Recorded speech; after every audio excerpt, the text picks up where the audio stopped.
In 1995, a man called Babani Sissoko walked into this bank in Dubai and proceeded to remove its money on an epic scale. There was a massive fraud committed against Dubai Islamic Bank. The people who owned the bank took a huge, huge hit. It was not covered by insurance. Sissoko pulled off one of the most audacious confidence tricks of all time. He stole $242 million by convincing people he was using black magic. This black magic stuff I hear, I couldn't believe it. The story that we were told was that it was a result of some type of hypnosis. Sissoko also created a myth that he stole from the rich to give to the poor. He would go on Thursdays, they would drive him around, he would find homeless people and give them money to. Sissoko flashed money like nobody else. No client had ever given me even a bicycle as a bonus for getting them out of jail, let alone a brand new Mercedes-Benz. Sissoko's powers of deception were almost superhuman. I've heard that he was dangerous. What he did is remarkable. But he ruined a lot of people along the way. Sissoko has been in hiding ever since. We have gone in search of the man who masterminded the biggest theft you've never heard of. An embarrassment the bank tried desperately to cover up.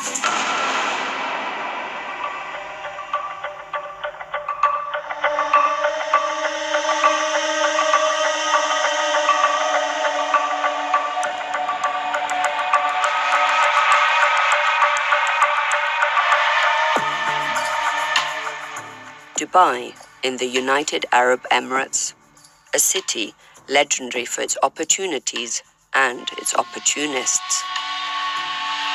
The Dubai Islamic Bank opened here in 1975. It's the world's first bank run on Islamic principles. A bank that 20 years later was almost brought to its knees by a bizarre scandal. My name is Brigitte Scheffer. In 1998, I was living in Dubai. I heard rumors the bank was in trouble. It was a lot of people outside the bank waiting for the bank to open because a local newspaper published a cash flow problem, and I think everyone's scared to lose the money. The Dubai authorities downplayed the crisis. They called it a little difficulty that did not lead to any financial losses, either in the bank's investments or depositors' accounts. But as I found out, this was far more than a little difficulty. I was first intrigued and soon completely hooked.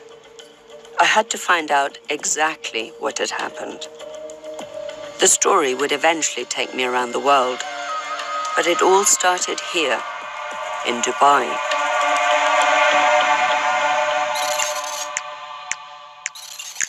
One day, in August 1995, a man called Foutanga Babani Sissoko visited a branch of the Dubai Islamic Bank. He asked to see the manager, Mohammed Ayoub. He wanted a loan to buy a car. Ayoub agreed, and Sissoko invited him home for dinner. This was the modest beginning of one of the biggest bank frauds ever. There was a massive fraud committed against Dubai Islamic Bank in the order of $240 million, perpetrated with inside assistance, but organized from non-employees of the bank. Sissoko came from Mali in West Africa. Over dinner, he made a startling claim. He told Mohammed Ayoub he had magic powers. We heard a lot about that from a few people in his entourage, too. That he had this special, as he called it, this special power over people.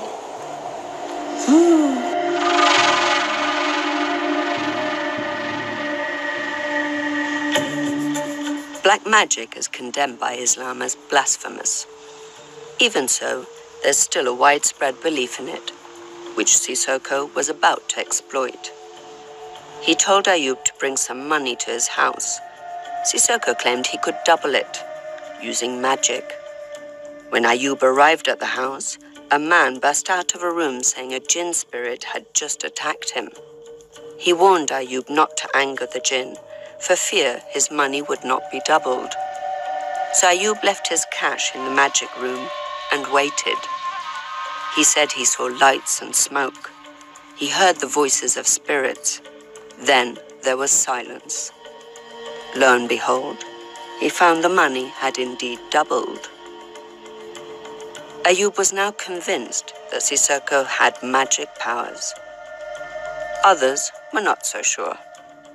I couldn't figure out whether he was in it, whether he wasn't in it, whether he was in something like it, whether he believed it, whether he didn't believe it, because he just kept talking in circles. And the story that we were told was that it was a result of some type of hypnosis or something like that.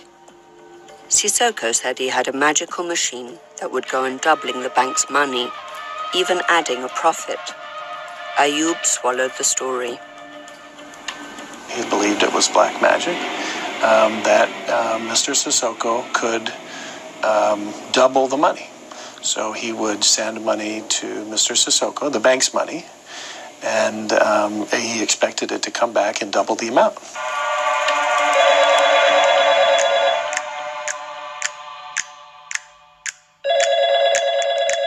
I went to see the Dubai police. They'd found a machine that, like Sissoko's, was said to double money. If you put in $100, you get $200 back. Initially, the bills are real. Every year, dozens of people fall prey to this and other unlikely scams. According to the Emirati police, many involve claims of black magic. في أساليب وطرق احتيالية في السحر الشعوذة عديدة. وأريد أن أضيف أن قسم مكافحة النصب والاحتيال أن موضوع الاحتيال يتشعب إلى 3 فروع. الفرع الأول هو الاحتيال على الأفراد، والاحتيال بطريقة السحر والشعوذة، والاحتيال على الشركات. Ayoub may have believed the bank's money could be doubled by magic, but he still removed it by fraud. Between 1995 and 1998, he made 183 transfers into Sissoko's accounts around the world. Back then, Alan Fine was an attorney in Miami. When the bank discovered its losses, it asked him to investigate. He began with Ayoub's personal finances. The first thing we looked for were signs that he personally profited from the massive amounts of money that he directed leave the bank. We found completely insignificant amounts of money that he benefited from. The explanation provided by the number 2 person at the bank at the time in Dubai was that he was convinced by black magic. He later believed it was black magic.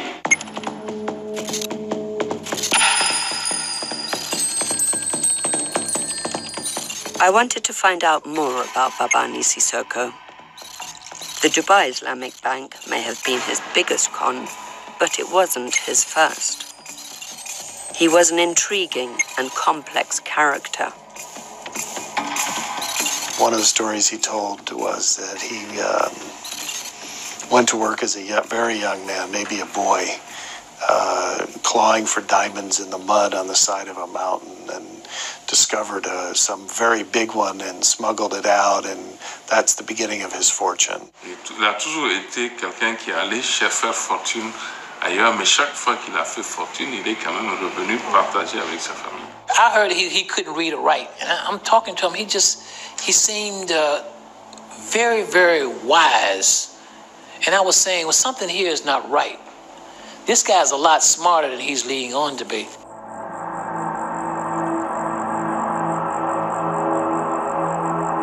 Babani Sissoko was born here, in Mali, in Africa. On the day he was born, It said the whole village burst into flames. Sissoko had no education, but his destiny seemed defined, even from the beginning. There are several tribes in the area that he came from that have incredible mathematical abilities. Matter of fact, one of the people who is in charge of the space program of the United States comes from Mali, from a little hut in Mali, and he has extraordinary mathematical abilities. So while Sissoko couldn't really speak virtually any, Western language, he had this incredible ability to remember things, dates and times and numbers. And he once told me I was born with an encyclopedia in my head. This is Bamako, the capital of Mali.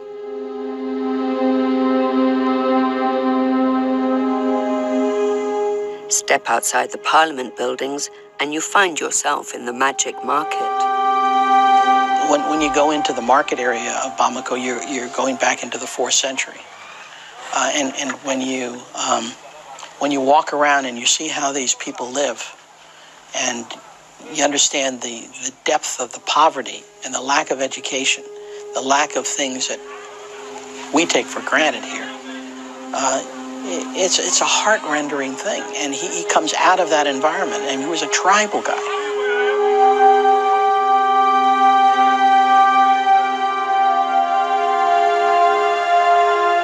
I found market traders openly selling dried animal parts. They're used for black magic. But how can the sale of ingredients for magic be tolerated in an Islamic country like Mali? Bamoussa Samite is a sorcerer. He's also known as the Grand Marabout of Duguba, a religious teacher who sees no conflict between a belief in magic and his devout Islamic faith. Parce que djinna de be mo chamana. Bon, do ko djinna ko ti cheme réalité de djinna ko c'est réalité. Bon, bi se ka fado mo la, se ka mo sermeni, bi se ka mo bali fendola. Mais frado be bi se ka ke djinna be abetemi. C'est comme un voulou chien, li asiri kaso. Abe kasado, ate fenkela. Meni mo wara na kabe do. Bamoussa knows Sissoko personally. He thinks another sorcerer may have helped him, unwittingly. Sisa, alna soro karamogo fendama. Karamogo we adama akayere glame peut-être ale tarake femwere ka femwa kono amadama meka. Obseka kefa. We still don't know whether Sissoko really believed in magic. But Mohammed Ayoub certainly did. Convinced he was under Sissoko's power, he went on sending him huge amounts of the bank's money. Sissoko's work in Dubai was over. For me, the trail there goes cold.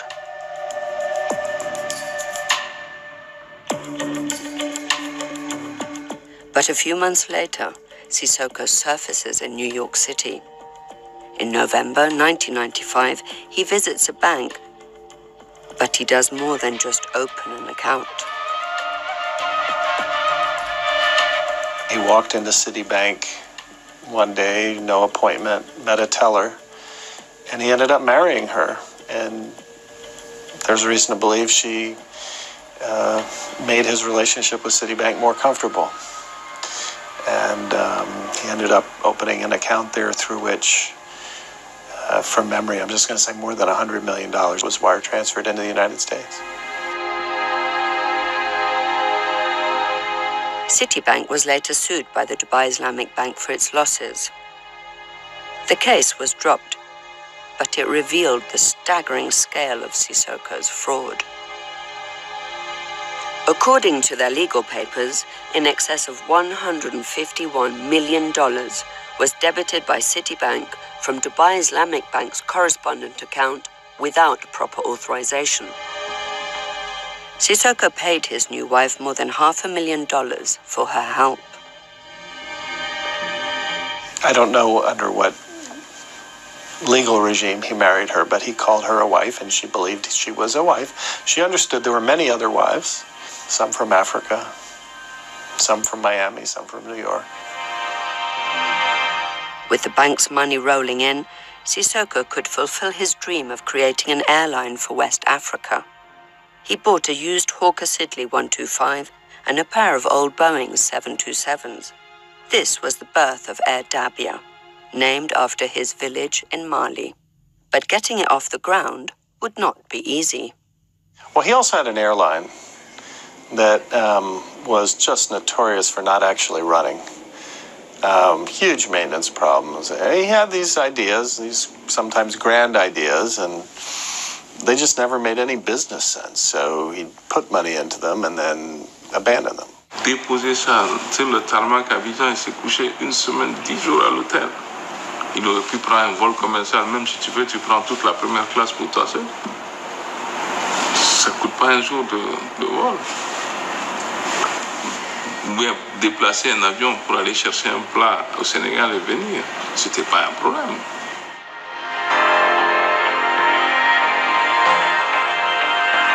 I've come to Miami because it was here, at the airport, that things started to go wrong for Sissoko. In July 1996, he tried to buy 2 helicopters dating from the Vietnam War. No one quite knew why. His explanation for why he wanted them was emergency air ambulance.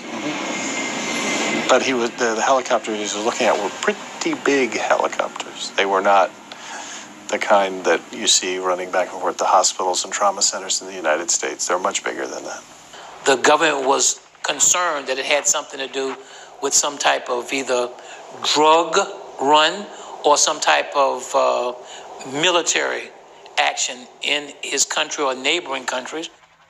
The Bell helicopters could be refitted as gunships, so they needed a special export license. Sissoko's men tried to speed things up by offering a $30,000 bribe to a customs officer. Instead, they got themselves arrested. Ouais, c'est une histoire de fou, quoi. Il a le don de se mettre dans des problèmes. Qu'est-ce qu'il a acheté des hélicoptères? Et tout simplement parce qu'il était pressé. Il a voulu soudoyer un douanier, alors qu'il paraît que c'est un crime fédéral. C'est une histoire de fou. Ici, nous, on donne l'argent aux douaniers tous les jours. Interpol issued a warrant for Sissoko's arrest. He was caught in Geneva, where he'd gone to open another new bank account. Enter Tom Spencer, a lawyer from Miami. I received a call from a friend of mine who asked me if I would represent him or consider representing him, and that he would like to, that is, Sissoko would like to meet with me in Geneva, in Champ de Lone prison. And I talked with the prison warden, who asked me whether or not Sissoko was going to go to the United States. I said, well, you know, we'll see. He said, well, please delay it as long as possible. And I said, well, why? And he said, because he's flying in fantastic meals from Paris every night for us. And that was my first bizarre encounter with Baba Cissokho. Spencer was appointed the lead counsel in the fight against the bribery charge. In November 1996, the U.S. authorities extradited Sissoko to Miami, where the crime had taken place. We requested a bail hearing, and the government objected to any bail whatsoever. The U.S. authorities were investigating Sissoko. They wanted him to remain in custody, but he was mobilizing some influential supporters. One of the interesting aspects of the bond hearing that we had was the number of diplomats that we had testify, and the judge was absolutely astounded, said so on the record, that he had never had a hearing where he had diplomats from any country come to speak on behalf of a defendant. And we argued that he wasn't a flight risk, that he was prepared to put up a substantial amount of bond. Next, they demanded a bond of $20 million, a record for a Florida court. Professor H.T. Smith was in the defense team. I remember when the number was suggested, that I was standing before the judge and Tom leaned over through the interpreter to speak to Sissoko. I assume he asked him, could he make the bond? And I saw his head shaking like, yes. and so we agreed to the bond, and he made the bond. The government was floored. Sissoko was back on the streets, though still awaiting trial. His display of gratitude astounded the lawyers.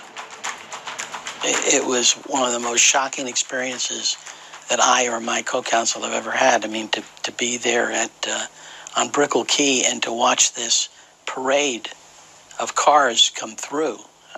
There were 3 Mercedes and 3 or 4 Jaguars for counsel. Mine was the first, and I was just stunned. It came out in the paper that I got a Mercedes, right? So this Catholic priest, who's a very dear friend of mine, saw me at a Miami Heat game. He said, hey, HT, how's the Mercedes doing? So I said back to him, how's your Mercedes? He said, no, he didn't give me a Mercedes. He gave me a Land Rover. I didn't know he had given me anything. I was just joking. No client had ever given me even a bicycle as a bonus for getting him out of jail, let alone a brand new Mercedes-Benz. But that was just the beginning. Sissoko was about to embark on a massive spending spree. Miami is a city that responds to wealth. And Sissoko flashed money like nobody else.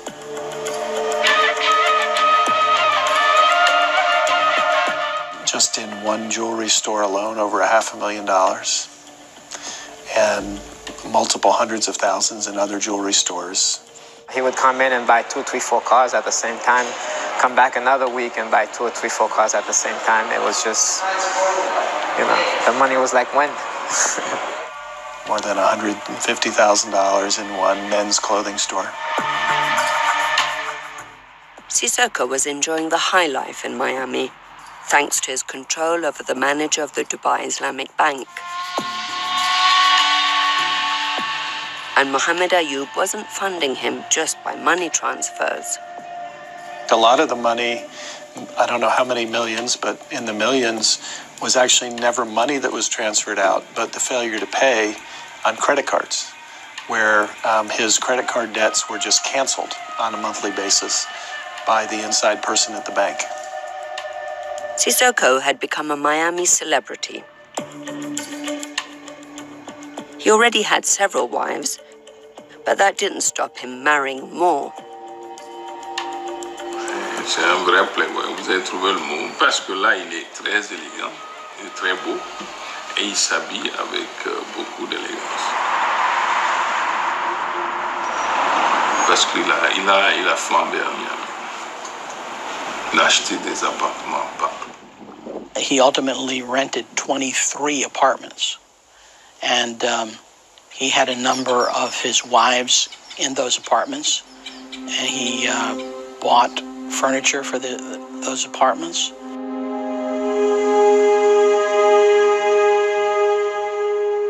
Sissoko was also giving away large sums to good causes. His trial was approaching, and he knew the value of good publicity.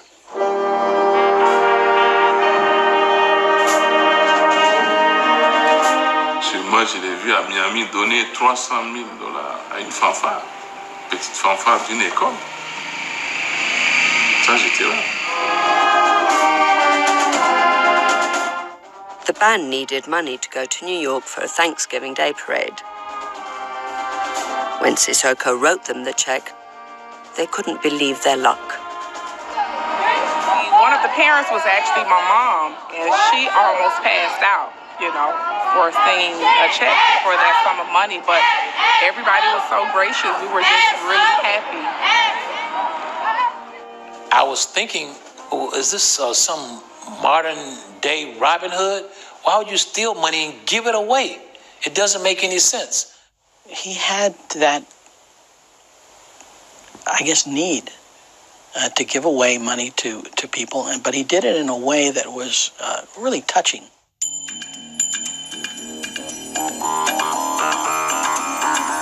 He was giving away money like I had never seen before.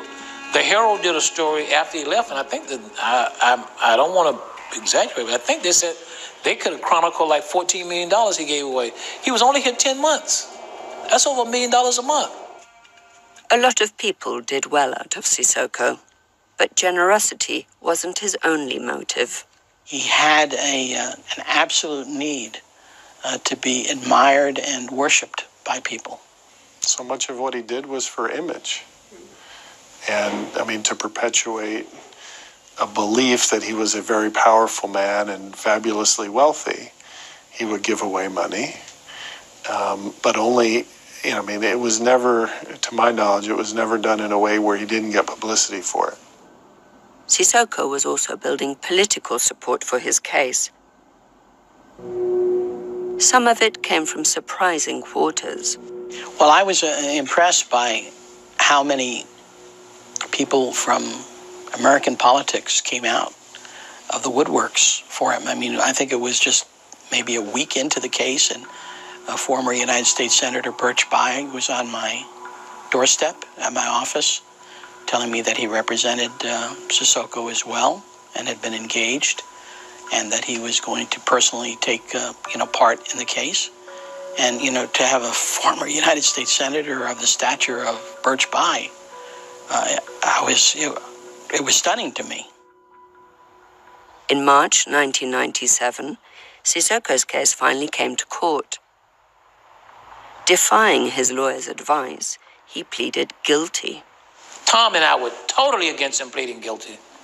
Basically, they were saying that Sissoko was involved in this criminal enterprise to try to get these helicopters by bribing officials. But recordings made by U.S. Customs seemed to show that Sissoko's men in Miami had been acting without their boss's approval.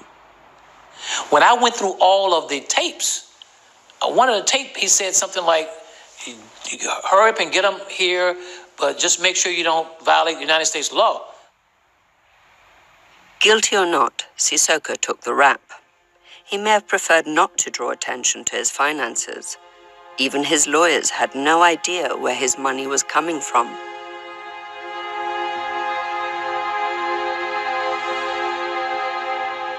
Sissoko was sentenced to 43 days in prison and a $250,000 fine. Paid, of course, by the Dubai Islamic Bank, though without its knowledge. Parce qu'à Miami, il était en prison, mais on lui faisait des virements. C'est pourquoi les gens ont dit que c'est normal. Parce que moi, je l'ai entendu demander des virements, et non, et qui sont venus. Donc ça veut dire que c'était très clair. Personne ne pouvait imaginer qu'il y avait une embrouille derrière. Sissoko was still pouring cash into Air Dabia. It was about to make its boldest purchase yet, a Boeing 747. But this was no ordinary 747. 8 years earlier, in 1989, its cargo door had blown off mid-air.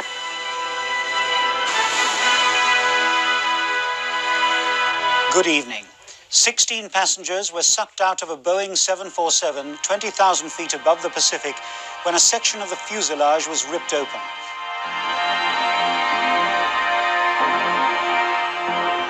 The plane seemed cursed. Incredibly, on its maiden flight for Air Dabia, a 30-foot piece of wing tore off. L'avion qu'il a pris presque en épave, qu'il a réparé, machin. Mais il y avait un commandant, bon, je ne vais pas citer le nom, mais africain qui était là de lui faire croire que c'est bon. But Sissoko also used his planes to do good. In Zaire, fighting had broken out, and hundreds of Malians were unable to leave. Il y avait la guerre vers Kinshasa, au moment de Babani Sissoko. Il a même envoyé des avions aller prendre les Maliens qui sont là-bas. Il a beaucoup fait pour le Mali. Quand l'État est obligé de faire recours à l'OMI, aux partenaires pour évacuer les Maliens, mais les Maliens du Zaïre, c'est Baba qui les a évacués seuls. In Florida, meanwhile, Sissoko was serving time in South Dade Federal Prison. He was offered early release if he made a donation to this homeless shelter, Camilla's House. He was relieved of the obligation of continuing in prison and put on house arrest for half of his federal criminal sentence after making a contribution to Camilla's House of more than $1 million.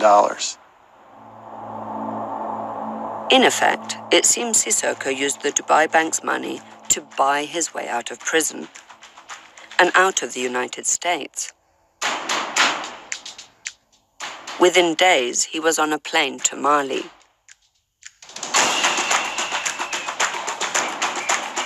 We landed in Bamako. I was stunned. I never expected anything like this, but it was a national holiday. There were hundreds of thousands of people lining the streets at the airport. When we opened up the door to the cockpit, and I patted Sissoko on the back, basically to say, you know, you're home. And he had a bulletproof vest on. And I was stunned. And Tom wanted to know why you having a bulletproof vest and you didn't give me a bulletproof vest. And that's when he got a little nervous. This is the police station where Sissoko's house arrest should have been enforced. But as soon as he got to Mali, he disappeared. His lawyer was getting alarmed. I wanted to get out of there as quickly as I possibly could. I had no bulletproof vest. And then we had a private small jet flight out. I think it was like a 10-seater. And that itself was an interesting experience because at the last minute, the plane had been leaned by the airport because they were seeking some sort of bribery in order for the plane to leave. And I recall as we were taxiing out, I'll never forget this as long as I live, I was throwing CFAs, which was their dollar bills, out the door to the groundspeople who were running behind the plane. And we took off and we were cleared to leave. And I said, what a fitting end to a bizarre case.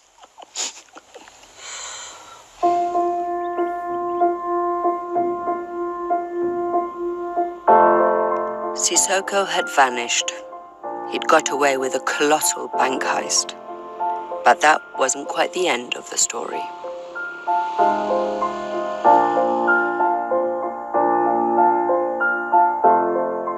He was still receiving money from the bank, but the auditors were asking questions.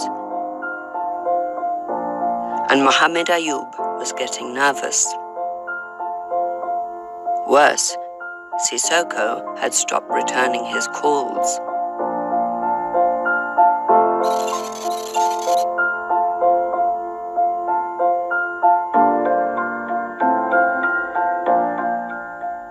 Finally, Ayoub panicked. He confessed to a colleague who asked how much was missing.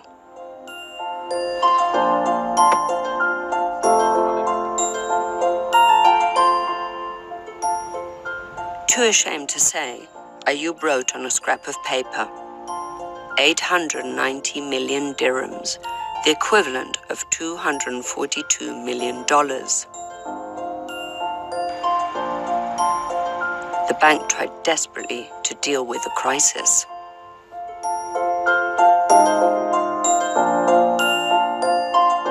The people who owned the bank took a huge, huge hit. It was not covered by insurance.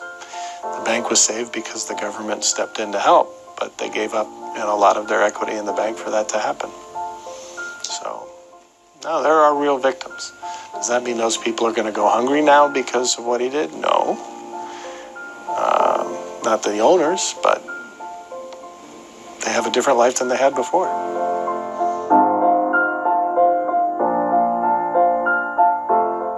We asked the Dubai Islamic Bank for an interview to discuss the case, but they declined. Mohammed Ayoub was found guilty of fraud and given 3 years in jail. It was rumored he was exorcised for his belief in black magic. Sissoko has never faced justice. In his absence, a Dubai court sentenced him to 3 years for fraud and practicing magic. Interpol issued an arrest warrant, and he remains a wanted man.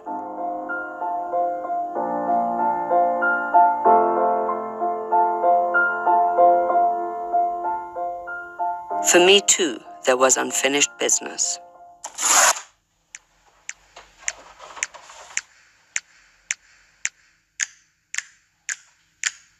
I was sent transcripts from other trials at which Sissoko failed to appear, including one in Paris. His lawyer claimed he was a scapegoat for Ayoub's actions and that the bank's money had gone elsewhere. French courts don't recognize charges of fraud or magic, so Sissoko was found guilty of money laundering. He has never spoken publicly about the bank's missing millions. I decided I had to find him.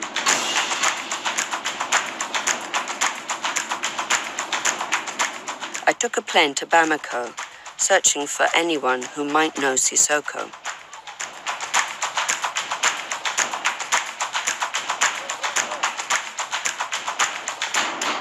Amongst the bustle and noise, I found his seamstress. She remembered Sissoko fondly. La dernière fois, même il y a 2 ou 3 ans, je lui ai fait une valise.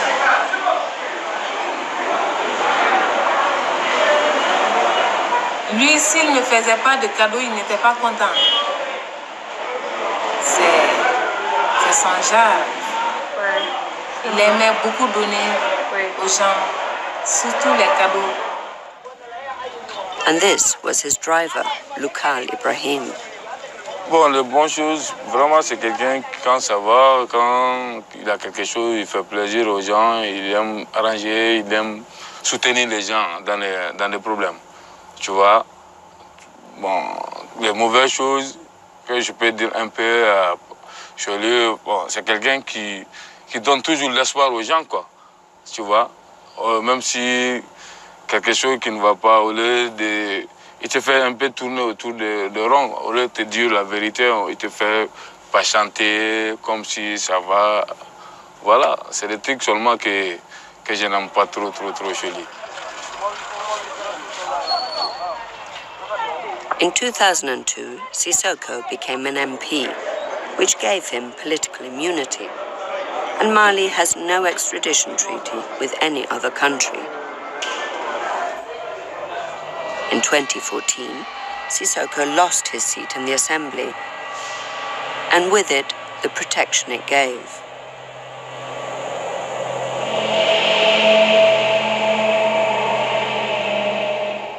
The bank in Dubai is still seeking to track down Sissoko. But I'd heard he'd returned to the village of his birth, Dabia.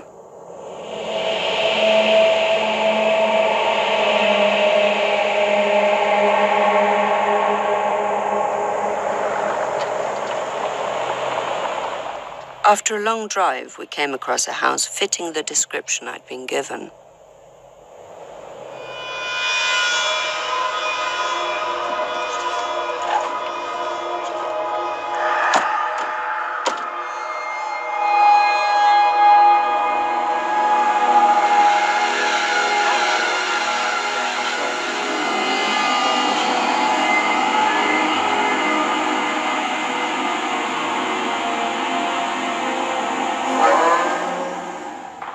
Suddenly, surrounded by armed guards, there he was, Babani Sissoko.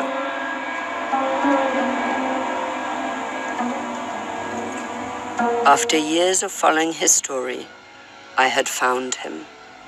and he agreed to talk to me. Bon, je m'appelle Sissoko Foutanga Babani. Je suis quelqu'un. Le jour de ma naissance, je l'ai fait après tous les villages. Le jour de ma naissance. Je connais, Mariato a accouché, tout ça. Elle le fait après le village. Donc, elle a fait sortir. Maman est sortie dehors ici. Ici, tout ça, la brousse, hein, à l'époque. On fait la salle ici, puis le gibier. So where did he get the money for his expensive projects? J'ai eu d'argent. Et maman,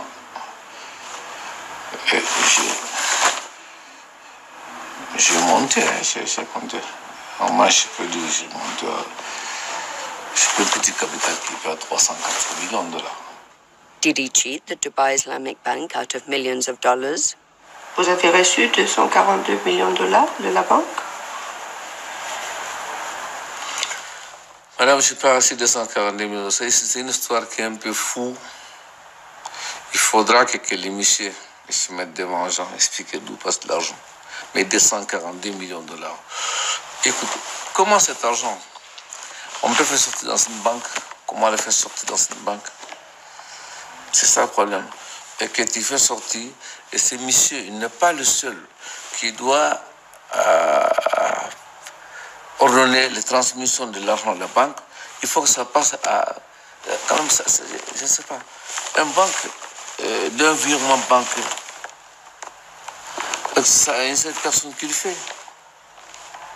C'est pas une seule personne qui le fait, je pense qu'il y a plusieurs personnes qui doivent faire ça. Alors oui, pourquoi? Il y a la personne, il s'appelle Mohammed Ayoub. Mohammed Ayoub, Mohammed Saleh, c'est son nom, Emirati. Non, le nom que je connais, c'est Mohammed Ayoub. Oui, voilà, Mohammed Ayoub, qui était l'assistant directeur de la banque.